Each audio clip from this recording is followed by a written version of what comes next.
Dear student, चलिए start करते हैं class 11th R D Sharma mathematics chapter 13 complex numbers very short answer questions VSAQS।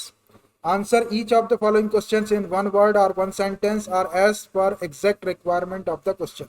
देखिए VSAQS type के questions है, very short में आपको इनको सॉल्व करना है। Question number 6, write the value of iota raised to 592 plus iota raised to 590 plus iota raised to 588 plus iota raised to 586 plus iota raised to 584 upon iota raised to the power 582 plus iota raised to the power 580 plus iota raised to the power 578 plus iota raised to the power 576 plus iota raised to the power 574। इसकी value calculate करना है। तो इसमें देखिए numerator में iota की सबसे छोटी पावर 584 दिख रही है। हम न्यूमरेटर से आयोटा की पावर 584 को कॉमन निकाल लेते हैं। डिनोमिनेटर में सबसे छोटी पावर 574 दिख रही है, इसको डिनोमिनेटर से कॉमन निकाल लेते हैं। तो ये हो जाएगा which is equal to numerator से आयोटा की पावर 584 को अगर कॉमन निकालें तो क्या बचेगा। यहाँ देखिए 92 है, 592 में से 584 को माइनस करेंगे तो 8 बच जाएगा। Iota raise to the power 8 plus यहाँ से 590 में से 584 कॉमन निकाले तो आयोटा की पावर 6 हो जाएगा, प्लस यहाँ से 584 को कॉमन निकालेंगे तो 584 को कॉमन निकालेंगे तो iota raise to the power 4 हो जाएगा, प्लस यहाँ से 584 कॉमन निकालेंगे तो आयोटा स्क्वायर हो जाएगा, प्लस यहाँ से आयोटा की पावर 584 कॉमन निकालेंगे तो 1 बचेगा। 5 टर्म थी 1 2 3 4 5। ऐसे डिनोमिनेटर से आयोटा की पावर 574 कॉमन निकाल लो। Iota raise to the power 574, 582 में से 574 कॉमन निकालेंगे तो iota raise to the power 8 minus करके देख लो आप। 582 में से 574 को माइनस कर लो तो 8 आ जाएगा। 580 में से 574 कॉमन निकालेंगे तो iota raise to the power 6 plus 578 में से 574 कॉमन निकालेंगे तो iota raise to the power 4 plus 576 में से 574 कॉमन निकालेंगे तो आयोटा स्क्वायर और 574 में से iota raise to the power 574 common निकालेंगे तो 1। आप मल्टीप्लाई करके देखेंगे तो पावर ऐड हो जाएगी आपकी, तो यही वाली टर्म को फिर से मिल जाएगी। आप ये ब्रैकेट और ये ब्रैकेट सेम दिख रहा है, इसको कैंसिल कर दो। नंबरेटर में iota raise to the power 584, denominator 574, base same है तो पावर को माइनस कर लो तो iota raise to the power 584 minus 574 which is equal to iota raise to the power 84 में 74 माइनस करेंगे तो 10 हो जाएगा, विच इज इक्वल टू, इसको आयोटा स्क्वायर के टर्म में लिखो, आयोटा स्क्वायर की पावर 5 और आयोटा स्क्वायर की वैल्यू अपने पास में है -1 और इसकी power 5। Iota square is equal to -1 होता है, तो -1 की पावर 5 ऑड नंबर है तो -1 आ जाएगा। यही इसकी रिक्वायर्ड वैल्यू हो गई। जो गिवन एक्सप्रेशन था उसकी जो वैल्यू है वो -1 के इक्वल होगी। ठीक है, देखिए question number 7, right 1 minus iota इन पोलर फॉर्म। देखिए एक कॉम्प्लेक्स नंबर दिया हुआ है, इसको पोलर फॉर्म में लिखना है। तो सबसे पहले मैं इस नंबर को z के इक्वल ले लेता हूँ और उसके बाद पोलर फॉर्म के लिए हमको मॉडुलस और आर्गुमेंट की जरूरत पड़ेगी और मॉडुलस और आर्गुमेंट के लिए हमको x और y की वैल्यू की जरूरत पड़ेगी। तो z को x प्लस आयोटा y रख देंगे और सॉल्व करके x और y की वैल्यू निकालेंगे, फिर मॉडुलस निकाल लेंगे और आर्गुमेंट निकाल लेंगे और फिर उसका polar form x plus iota y is equal to r cos theta plus iota sin theta में वैल्यू रख देंगे। तो let z is equal to 1 minus iota, z को x प्लस आयोटा y लिख सकते हैं, is equal to 1 minus iota. तो by equality of two complex number से x इज इक्वल टू 1 हो जाएगा and y is equal to -1 हो जाएगा, इमेजिनरी पार्ट। अब इसका modulus of z is equal to under root x square plus y square, x square plus y square. Modulus of z को r लिख सकते हैं, is equal to under root X square 1 का square 1 plus Y square -1 का square 1, तो ये √2 हो जाएगा। मॉडुलस तो आ गया √2। अब इसका argument and argument theta is equal to tan inverse y upon x, tan inverse y की वैल्यू है -1 और x की वैल्यू है 1, which is equal to tan inverse. अब ये -1 tan में किसकी वैल्यू है, इसके लिए हम गिवन कॉम्प्लेक्स नंबर को कॉम्प्लेक्स प्लेन पर रिप्रेजेंट करेंगे और उसके बाद देखेंगे कि हमारा कॉम्प्लेक्स नंबर किस क्वाड्रेंट में आ रहा है और वहां पर आर्गुमेंट का साइन पॉजिटिव रहता है या नेगेटिव, इसके अकॉर्डिंग हम यहाँ पे एंगल लिखेंगे। तो एक छोटा सा कॉम्प्लेक्स प्लेन बना लिया मैंने। x की वैल्यू है 1 और y की -1, तो x की 1 ये हो गई पॉजिटिव वैल्यू, y की -1 नीचे आ जाएगा, तो अपना कॉम्प्लेक्स नंबर यहाँ आ गया। तो ये इसका आर्गुमेंट हो जाएगा ये वाला। अब आर्गुमेंट की प्रिंसिपल वैल्यू लेते हैं अपन। तो आर्गुमेंट की प्रिंसिपल वैल्यू क्या होती है, -180 से बड़ी और 180 से छोटी है उसके इक्वल। तो इस डायरेक्शन में 180 तक आ सकते हैं और इस डायरेक्शन में -180 इंक्लूड नहीं रहता है इसके अंदर। तो अपना जो कॉम्प्लेक्स नंबर है वो यहाँ फोर्थ क्वाड्रेंट के अंदर आ रहा है और फोर्थ क्वाड्रेंट के अंदर आपको मालूम है आर्गुमेंट जो है वो नेगेटिव होता है। तो यहाँ से 0 से बड़ी और -90 छोटी कौन सी वैल्यू -1 होती है 10 में, 40 -45 की। तो tan इनवर्स tan -π/4। अब देखिए tan इनवर्स से tan को एडजस्ट कर देते हैं और ये -π/4, और यहाँ देखिए यहाँ पर आर्गुमेंट नेगेटिव होता है और अपना एंगल ऑलरेडी नेगेटिव आ रहा है यहाँ पे, तो ये आ जाएगा -π/4। Z जो है वो फोर्थ क्वाड्रेंट में लाई कर रहा था और फोर्थ क्वाड्रेंट में आर्गुमेंट नेगेटिव होता है, तो ये आ गया आपका -π/4। अब आर्गुमेंट भी आ गया, मॉडुलस भी आ गया। अब इसका पोलर फॉर्म लिख देते हैं। Since polar form of x plus iota y is equal to r cos theta plus iota sin theta। रख दो इसमें value, x plus iota y के प्लेस पे 1 minus iota is equal to r है आपका √2 cos थीटा की value -π/4 plus iota sine theta की value -π/4। इसको और ऐसा लिख सकते हैं, ये √2 cos minus theta, cos theta हो जाता है तो ये cos π/4 हो जाएगा, और sine minus theta minus sine theta तो प्लस प्लस का minus iota sine π/4, minus iota sine π/4। तो ये आपका रिक्वायर्ड पोलर फॉर्म हो गया। 1 minus iota is equal to √2 cos π/4 minus iota sine π/4। ठीक है, देखिए next question, question number 8, write -1 plus iota √3 in polar form. देखिए एक कॉम्प्लेक्स नंबर है, इसको हमको पोलर फॉर्म में एक्सप्रेस करना है। सबसे पहले इसको z के इक्वल ले लो, let z is equal to -1 plus iota √3। z को हम x प्लस आयोटा y ले सकते हैं, x plus iota y is equal to -1 plus iota √3। देखिए equality of two complex number से x इज इक्वल टू -1 हो जाएगा real part and imaginary part y is equal to √3। अब polar form के लिए हमको मॉडुलस और आर्गुमेंट की जरूरत पड़ेगी, तो पहले modulus of z is equal to √x² plus y²। Modulus of z को r लिख सकते हैं, is equal to √x², x -1 का स्क्वायर करेंगे तो 1 प्लस y² √3 का स्क्वायर करेंगे तो 3, 1 प्लस 3 4 हो जाएगा, 4 का स्क्वायर रूट निकालेंगे तो 2। मॉडुलस आ गया आपका 2 and argument theta is equal to tan inverse y upon x। ये tan इनवर्स y की वैल्यू है √3 अपॉन x की वैल्यू है -1 which is equal to tan inverse, ये -√3 हो जाएगा।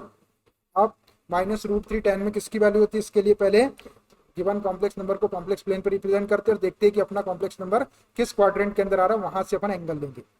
तो मान लीजिए ये आपका छोटा सा कॉम्प्लेक्स प्लेन ले लिया मैंने, x की वैल्यू -1 है तो -1 इधर आ जाएगा नेगेटिव, y की वैल्यू √3 1.73 ये ऊपर चला जाएगा, तो अपना कॉम्प्लेक्स नंबर यहाँ आ जाएगा। तो ये इसका आर्गुमेंट हो जाएगा।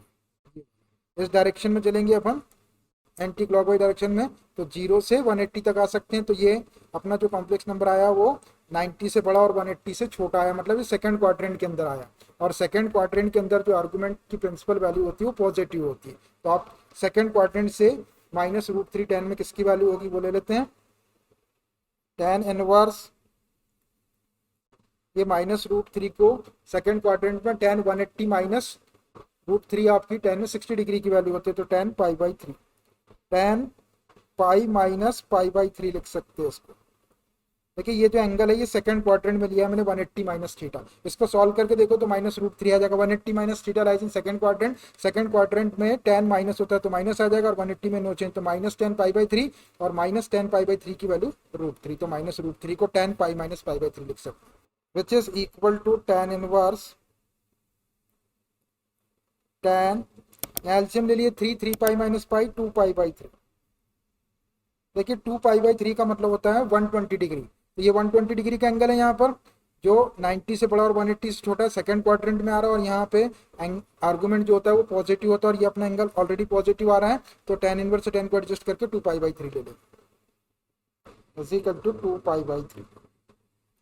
आर्गुमेंट आपका फर्स्ट क्वाड्रेंट में और सेकंड क्वाड्रेंट में पॉजिटिव होता है प्रिंसिपल वैल्यू उसकी, और थर्ड क्वाड्रेंट में फोर्थ क्वाड्रेंट में नेगेटिव लेते हैं, तो ये 120 डिग्री आया अपना, यहाँ पॉजिटिव होता है तो पॉजिटिव 2 π/3, ये आर्गुमेंट आ गया, और ये मॉडुलस आ गया। अब इसका पोलर फॉर्म लिख लेते हैं, since polar form of x plus iota y is equal to r cos theta plus iota sine theta, value रखते हो इसमें x प्लस आयोटा y के प्लेस पे -1 plus iota √3 given complex number को, is equal to r की value है 2, cos theta की value 2 π/3 plus iota sine theta की वैल्यू 2 π/3, 2 π/3 मतलब 120 डिग्री। तो ये आपका गिवन कॉम्प्लेक्स नंबर का पोलर फॉर्म है, 2 × cos 2 π/3 प्लस आयोटा साइन 2 π/3। तो ऐसे आप पोलर फॉर्म लिख देंगे, ठीक है। देखिए question number 9, right the argument of minus iota. Minus iota का आर्ग्यूमेंट लिखना मतलब थीटा की वैल्यू बताना। तो मैं इसको z के इक्वल ले लेता हूँ, let z is equal to minus iota, या इसको लिख सकते हैं अपन x plus iota y is equal to, real part missing है तो 0 माइनस आयोटा लिख लेते हैं, equality of two complex number से x इज इक्वल टू 0 हो जाएगा and y is equal to -1। अब argument, sense argument theta is equal to tan inverse y upon x, रख दो इसमें वैल्यू, तो ये tan इनवर्स y की वैल्यू -1 और x की वैल्यू 0। जब आप नेगेटिव क्वांटिटी को 0 से डिवाइड करेंगे तो -∞ आएगा। अब ये -∞ tan में किसकी वैल्यू है, इसके लिए कॉम्प्लेक्स नंबर को कॉम्प्लेक्स प्लेन पर रिप्रेजेंट करते हैं, ये कॉम्प्लेक्स प्लेन है, x की वैल्यू 0 तो ये आ गई, y की वैल्यू -1 तो नेगेटिव नीचे, तो अपना कॉम्प्लेक्स नंबर यहाँ आएगा, ये कॉम्प्लेक्स नंबर आ रहा है, ये कहाँ आ रहा है, ये नेगेटिव y एक्सिस के ऊपर आ रहा है, तो इमेजिनरी एक्सिस है उसकी नेगेटिव डायरेक्शन में आ रहा है। तो इधर अपन चलते हैं क्लॉकवाइज डायरेक्शन में, तो 0 से ये -90 और ये -180 रहता है, और इधर की डायरेक्शन में 0 से 180 तक आ सकते हैं। तो अब अपना कॉम्प्लेक्स नंबर यहाँ आ रहा -90 के ऊपर y एक्सिस की नेगेटिव डायरेक्शन में, तो अपन इस -∞ को tan is equal to tan inverse, इसको tan -π/2 लिख सकते हैं। देखो tan -π/2 की जब वैल्यू निकालेंगे आप तो वो -∞ आ जाएगी, और यहाँ पे नेगेटिव एंगल दिख रहा है -90, तो ये अपना इमेजिनरी एक्सिस y एक्सिस की नेगेटिव डायरेक्शन में आ रहा है, तो आर्गुमेंट की प्रिंसिपल वैल्यू -90 हो जाएगी, tan इनवर्स से tan को एडजस्ट करेंगे तो ये हो जाएगा आपका -9। अब देखिए इसको ऐसा भी लिख सकते हैं अपन, tan इनवर्स, ये जो आपका यहाँ पे आपका कॉम्प्लेक्स नंबर आ रहा है, तो हम अगर इस डायरेक्शन में चले क्लॉकवाइज डायरेक्शन में तो ये 180 तक आते हैं अपन जो प्रिंसिपल वैल्यू लेते हैं, लेकिन अगर अपने को जनरल वैल्यू लेना हो तो अपन पूरा 360 तक पूरा आ सकते हैं ऐसा। तो अगर अपन इस डायरेक्शन में ऐसा चले, ये 180 और ये 3 π/2, ये 0 से 180 तक आ गए, और 180 से ये 3 π/2 तक आ गए। 3 π/2 का मतलब 270 डिग्री, तो 270 डिग्री भी लिख सकते हैं अपन इसको, लेकिन 270 डिग्री लिखेंगे तो क्या होगा कि अपन आर्गुमेंट की जनरल वैल्यू ले रहा है, लेकिन अपन जब प्रिंसिपल वैल्यू लेते हैं तो वो 0 से 180 तक ही लेते हैं और 0 से -180 तक। जब अपन प्रिंसिपल वैल्यू ऑफ आर्गुमेंट लेते हैं तो -180 से बड़ी इधर और 180 से छोटी या उसके इक्वल। लेकिन अगर अपन जनरल वैल्यू लेना चाहें तो 0 से 180 तक आकर 180 से 3π/2 और इधर भी जा सकते हैं आप 360 तक।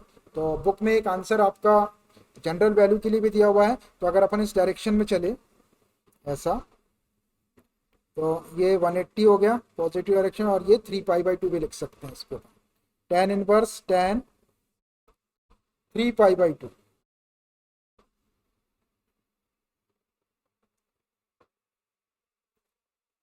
देखिए 3π/2 का मतलब 270 डिग्री होता है, तो ये 270 डिग्री आपका यहाँ आ रहा है, ये भी वाई एक्सिस की नेगेटिव डायरेक्शन में आ रहा है या इमेजनरी एक्सिस की नेगेटिव डायरेक्शन में आ रहा है। तो tan इनवर्स से tan को एडजस्ट करेंगे तो ये आपका और 3π/2। तो ये भी आपका आर्गुमेंट है और ये भी आपका आर्गुमेंट है। बुक में आपके दो आंसर दिए हुए, इसलिए आप इसको ऐसा भी करना चाहे तो कर सकते हैं, लेकिन जनरली अपन क्या करते हैं कि आर्गुमेंट की प्रिंसिपल वैल्यू ही लेते हैं। मतलब ये प्रिंसिपल वैल्यू दी गई है -90 और ये वाली जनरल वैल्यू। बुक में आपका 3π/2 वाला आंसर भी दिया है, तो मैंने दोनों बता दिया आप। वैसे आप एक भी करेंगे तब भी ठीक है। ठीक है, चलिए देखिए question number 10। Write the least positive integral value of N. N की लिस्ट पॉजिटिव इंटीग्रल वैल्यू लिखना है for which 1 + i/1 - i/n is real. तो हम क्या करेंगे, इसको सॉल्व करेंगे और इसको सॉल्व करके n की वैल्यू 1 2 3 ऐसा रखते जाएंगे, और जिस n की वैल्यू के लिए ये क्वांटिटी आपको रियल नंबर दे देगी वही आपकी n की लिस्ट पॉजिटिव इंटीग्रल वैल्यू हो जाएगी। तो चलिए इसी को लेके सॉल्व करता हूं मैं। 1 + i/1 - i/n is equal to, इसको रेशनलाइज कर लेते हैं अंदर।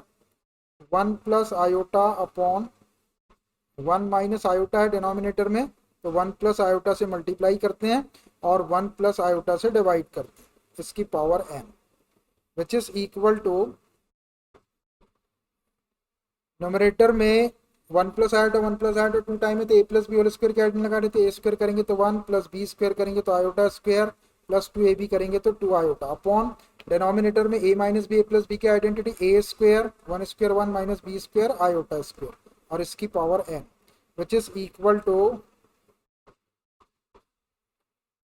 ये 1 और i स्क्वायर की value -1 + 2i upon 1 - i square के लिए -1 रखें तो +1 की पावर n। ये नेगेटिव 1 और पॉजिटिव 1 को कैंसिल कर लो, which is equal to 2i upon 2 1 + 1 2 की पावर n। ये 2 से 2 भी कैंसिल हो जाएगा, तो ये आ गया आपका i की पावर n।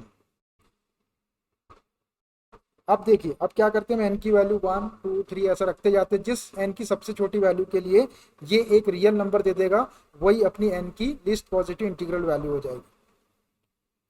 तो पुट n = 1 तो रखो i n में n के प्लेस 1 रखेंगे तो i 1 = i और i की वैल्यू होती है √-1।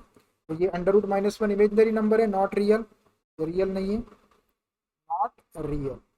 अब n = 2 रखते हैं, पुट n = 2, इसी i n में n के प्लेस पर 2 रख दो तो i स्क्वायर n के प्लेस पर 2 रख दिया और i स्क्वायर की वैल्यू होती है -1। -1 जो है वो एक रियल नंबर है, रियल नंबर। इसका मतलब ये है कि n = 2 के लिए ये जो नंबर था वो एक रियल वैल्यू दे रहा था, तो हमारी जो list positive integral value n की क्या हो जाएगी, हो जाएगी 2। Therefore the least positive integral value of n = 2। बस यही आपका आंसर हो गया।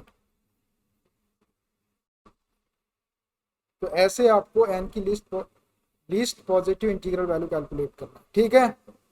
सो I think it's enough for today. Remaining questions of this VS AQS को हम नेक्स्ट क्लास से कंटिन्यू करेंगे। अगर आप लोगों ने अभी तक हमारे चैनल को सब्सक्राइब नहीं किए तो please subscribe the channel, like share and comments. Okay bye.